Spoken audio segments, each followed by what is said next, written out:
Well, finally got some time to work on this. Got my new clutch line, stainless steel line with AN fittings. They look pretty nice. Just got to take off the old clutch line. I'll show you that.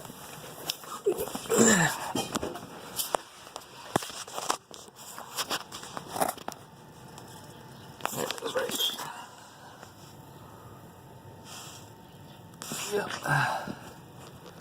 Just gonna take that out, put the new one in. Luckily it's stainless steel the entire way, make it a little bit easier, and yeah, should be fun.